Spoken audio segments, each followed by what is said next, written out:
Hello दोस्तों, learn triple E channel पर आपका एक बार फिर से स्वागत है। मैं हूं आपका दोस्त जगदीश जोशी। दोस्तों, इस वीडियो में हम डिस्कस करने वाले हैं series and parallel connection of register. यानी कि जो हमारे इलेक्ट्रॉनिक्स जितने भी सर्किट होते हैं उनमें जितने भी रजिस्टेंस लगे होते हैं वो या तो सीरीज में लगे होंगे या तो फिर पैरेलल में लगे होंगे। तो हम इस वीडियो में इसी बात पर डिस्कस करेंगे कि सीरीज एंड पैरेलल जो कॉम्बिनेशन जो होता है, वो जो कनेक्शन जो होते हैं वो किस तरीके से किए जाते हैं और क्या क्या चीज़ उनमें ध्यान में रखी जाती है, उनमें वोल्टेज कैसे ड्रॉप कराया जाता है और करंट कैसे ड्रॉप कराया जाता है। मैंने एक वीडियो बनाई थी जिसमें मैंने आपको एक पावर सर्किट मतलब कि एक वोल्टेज रेगुलेटर के बारे में बताया था। एक वोल्टेज मतलब कि एसी को डीसी में कन्वर्ट करके और उसके बाद आउटपुट हम किस तरीके से हम अपने रिक्वायरमेंट के अकॉर्डिंग आउटपुट ले सकते हैं। तो उसमें कई सारे कमेंट्स आए थे मेरे पास कि हम कैसे करंट को स्टेप डाउन कर सकते हैं, करंट को किस तरीके से हम कम करें या करंट को हम किस तरीके से ज़्यादा करें। वैसे ये आईटीआई का फर्स्ट सेमेस्टर का ही मतलब पार्ट 9 है। अगर आपने पार्ट 8 तक बन चुके हैं, अगर आपने वो वीडियोस भी नहीं देखी हैं तो आप उन वीडियोस को देख लीजिए। और आपको ये वीडियो कैसी लगती है प्लीज़ आप हमें कमेंट करके भी ज़रूर बताएं, क्योंकि आपके कमेंट्स हमारे लिए बहुत ज़्यादा इंपॉर्टेंट रहते हैं। तो हम इस वीडियो में series connections and parallel connections के बारे में जानेंगे। आप हमारी वेबसाइट पर भी विजिट कर सकते हैं एंड वेबसाइट का लिंक मैं आपको इस वीडियो के नीचे डिस्क्रिप्शन में भी दे दूंगा और आप डायरेक्ट गूगल पर भी टाइप कर सकते हैं www.learntripoli.com। देखिए, सीरीज कॉम्बिनेशन में क्या होता है कि सीरीज कॉम्बिनेशन में सारे के सारे जो हमारे रेजिस्टेंस जो होते हैं, जो हमारे रजिस्टर होते हैं वो सीरीज में लगे होते हैं। और सीरीज में रेजिस्टेंस लगने का मतलब ये है कि हम वोल्टेज को ड्रॉप करवा रहे हैं। अब देखिए यहाँ पे हमारा जो ये वोल्टेज का सोर्स है, ये हमने किसी भी रेजिस्टेंस को सीरीज में लगाया। हमने तीन रेजिस्टेंस को R1, R2 और R3 को हमने सीरीज में लगाया, तो उसमें क्या होगा, वोल्टेज जो है वो ड्रॉप हो जाएगी। अब देखिए वोल्टेज यहाँ से आई, आने के बाद रेजिस्टेंस 1 में आई, 1 में आने के बाद यहाँ पे कुछ वोल्टेज जो है वो R1 ने ड्रॉप करवा दी। उसके बाद वोल्टेज आगे आई, आने के बाद कुछ वोल्टेज R2 ने ड्रॉप करवा दी और कुछ वोल्टेज R3 ने ड्रॉप करवा दी। तो R1 का स्टार्टिंग पॉइंट और एंड पॉइंट, इन दोनों के बीच का वोल्टेज V1, इन दोनों के बीच का वोल्टेज V2 एंड इन दोनों के बीच का वोल्टेज होगा V3। लेकिन इन तीनों में ही जो करंट जो फ्लो होगा वो कांस्टेंट होगा, वो करंट सेम होगा, लेकिन वोल्टेज जो होगा वो ड्रॉप कर मतलब कि ये रेजिस्टेंस जो होंगे, तीन रेजिस्टेंस, तीनों रेजिस्टेंस वोल्टेज को ड्रॉप करवा देंगे। तो अगर हम इन वोल्टेज को अगर हम निकालें तो वोल्टेज किस तरीके से निकलेगा, जो टोटल वोल्टेज है हमारा, जो सोर्स का वोल्टेज है, जो सप्लाई वोल्टेज है, वो V = V1 plus V2, sorry यहाँ पे इक्वल हो गया, यहाँ पे प्लस V3 आएगा। ठीक है, तो यहाँ पे V3 हो जाएगा हमारा, इसको हम V3 कर देते हैं। अब देखिए इसको यहाँ पे हमने V3 कर दिया तो प्लस V3, ठीक है, यहाँ पे प्लस V3 हो गया। तो इसी तरीके से जो हमारा जो टोटल जो वोल्टेज है वो हमने यहाँ पे इन तीनों रेजिस्टेंस का हम इस तरीके से भी निकाल सकते हैं।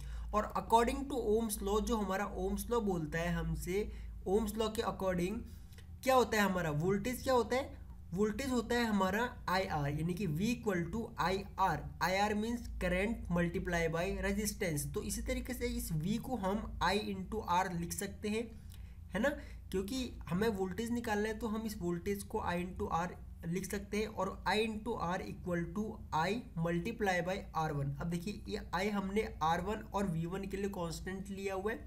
तो यहाँ पे अगर हमको V निकालना है, यानी कि हमको अगर V1 निकालना है, तो V1 निकालना है तो इसके लिए हम क्या काम करेंगे, I को और R1 को मल्टीप्लाई कर देंगे। तो हमारा क्या निकल आएगा, यहाँ पे हमारा इन दोनों के बीच का वोल्टेज, यानी कि जो वोल्टेज जो ड्रॉप हुआ है V1, वो हमारा यहाँ पे निकल आएगा। सेम इसी तरीके से अगर हमको V2 निकालना है तो V2 निकालने के लिए क्या काम करेंगे, हम I को मल्टीप्लाई कर देंगे R2 से, यानी कि R2 मीन्स जो ये रेजिस्टेंस की जो भी वैल्यू है उसको हम मल्टीप्लाई कर देंगे R2 से। और इसी तरीके से जो V3 है, V3 जो भी हमारा वोल्टेज ड्रॉप यहाँ पे हुआ है उसको हम क्या काम करेंगे, उसको निकालने के लिए I को मल्टीप्लाई कर देंगे R3 से। ठीक है, तो यहाँ पे हमारा निकल आएगा V3। और अगर हमको I × R, अगर हम इन सभी में I R1 plus I R2 plus I R3 जो है इन सभी में से अगर हम I कॉमन ले लें तो हो जाएगा यहाँ पे R1 plus R2 plus R3। इस तरीके से हम इसका I इंटू आर यानी पूरे सर्किट का I into R means voltage निकाल सकते हैं। ठीक है, ये I इंटू आर जो होगा हमारा, ये होगा हमारा सोर्स वोल्टेज। एंड जो हमारा अगर हमको ये आई मतलब कि V1 V2 plus V2 plus V3 निकालना है तो हम यहाँ पे इस वाले फॉर्मूले से आराम से निकाल सकते हैं। I into R1 plus I into R2 plus I into R3। और अगर हम पैरेलल कनेक्शंस की बात करें तो इसमें बिल्कुल उल्टा होता है। जो हमारा सीरीज वाला कनेक्शन है, इन कनेक्शंस में हम क्या काम करते हैं, यहाँ पे हमारा वोल्टेज ड्रॉप होता है, लेकिन पैरेलल कनेक्शन में हमारा करंट ड्रॉप होता है। यहाँ पे जो सप्लाई वोल्टेज जो होती है, जो सोर्स वोल्टेज जो होती है, वो पैरेलल के केस में क्या होता है कि सब में सप्लाई वोल्टेज तो बराबर होती है लेकिन करंट ड्रॉप हो जाती है। अगर आपको करंट ड्रॉप करवाना है तो आप अगर रेजिस्टेंस पैरेलल में लगाते हैं तो वहाँ पे आप करंट आराम से ड्रॉप करवा सकते हैं। तो यहाँ पे क्या होगा, इन तीनों रेजिस्टेंस के लिए करंट अलग अलग होगी, I1 I2 और I3। यहाँ पे R1 R2 और R3 जो है ये क्या है हमारे, ये रेजिस्टेंस लगे हुए हैं। जो सोर्स वोल्टेज है ये इक्वल है, तीनों के लिए सेम वोल्टेज रहेगी। तो यहाँ पे जो V है यानी कि जो सोर्स वोल्टेज है उसको हम किस तरीके से लिख सकते हैं, I1 multiply by R1 plus I2 multiply by R2 plus I3 multiply by R3। यानी कि जो हमारा आर वी जो है, वी क्या होगा, आई आर होगा according to Ohm's law. But यहाँ पे आई जो है वो कांस्टेंट नहीं है, आई तीनों रेजिस्टेंस के लिए अलग अलग है, क्योंकि वोल्टेज तो सेम है लेकिन करंट जो है वो तीनों रेजिस्टेंस के लिए यहाँ पे ड्रॉप हो रही है।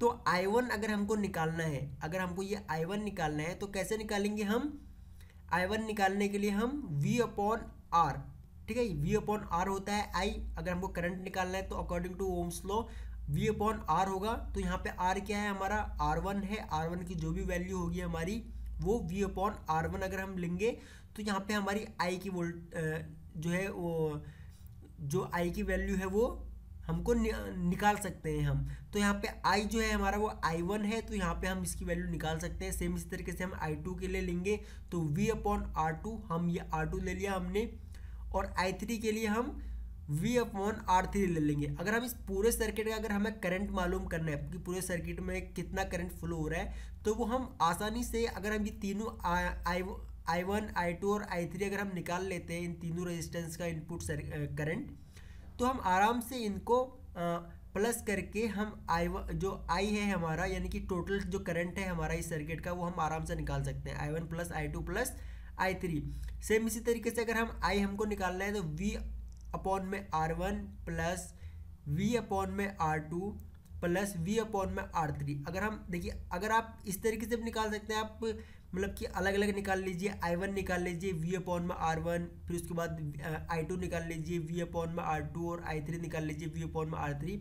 उसके बाद आप प्लस कर सकते हैं, लेकिन आप इस तरीके से भी कर सकते हैं। उसके बाद I equal to V upon में R1 प्लस V अपॉन में R2 प्लस V अपॉन में R3। तो जो आपका टोटल जो आएगा वो आपका टोटल करंट होगा। या फिर आप अलग अलग निकाल लीजिए, उसके बाद उस सभी जो करंट है उसको अलग से प्लस कर लीजिए, यानी कि बात एक ही है। अगर आप मतलब कि इतना सॉल्व कर लीजिए, इतना सॉल्व कर लीजिए, या फिर आप सिर्फ इस फॉर्मूले को सॉल्व कर लीजिए, तब भी आपका जो मेन जो करंट है इस सर्किट का वो निकल आएगा। अलग अलग अगर अलग अलग निकालना है आपको तो भी आप इस तरीके से इसको निकाल सकते हैं। तो गाइस इस तरीके से सीरीज और पैरेलल कनेक्शन किए जाते हैं। और इसमें सीरीज कनेक्शन में रेजिस्टेंस अगर सीरीज में होगा तो वोल्टेज ड्रॉप होती है, अगर रेजिस्टेंस पैरेलल में होगा तो करंट ड्रॉप होता है। ओके, तो आई होप कि आपको ये वीडियो पसंद आई होगी। अगर आपको ये वीडियो पसंद आई तो प्लीज़ आप इस वीडियो को लाइक ज़रूर करें, अपने फ्रेंडों में ज़रूर शेयर करें। और अगर आप इस चैनल पर न्यू हैं तो आप इस चैनल को सब्सक्राइब कर लीजिए। यहाँ पे वीडियो के नीचे एक सब्सक्राइब करने का ऑप्शन होगा, बगल में आप बेल आइकॉन भी ऑन कर सकते हैं ताकि आपको हमारी सभी न्यू वीडियोस का नोटिफिकेशन लगातार मिलता रहे। आप हमारी वेबसाइट पर भी विजिट कर सकते हैं जहाँ पे आपको इलेक्ट्रिकल इंजीनियरिंग से रिलेटेड सभी न्यू अपडेट्स मिलेंगी, सभी पोस्ट पढ़ने को मिलेंगी। ओके गाइस, तो थैंक्स फॉर वॉचिंग। जल्द मिलते हैं अपनी नेक्स्ट वीडियो में।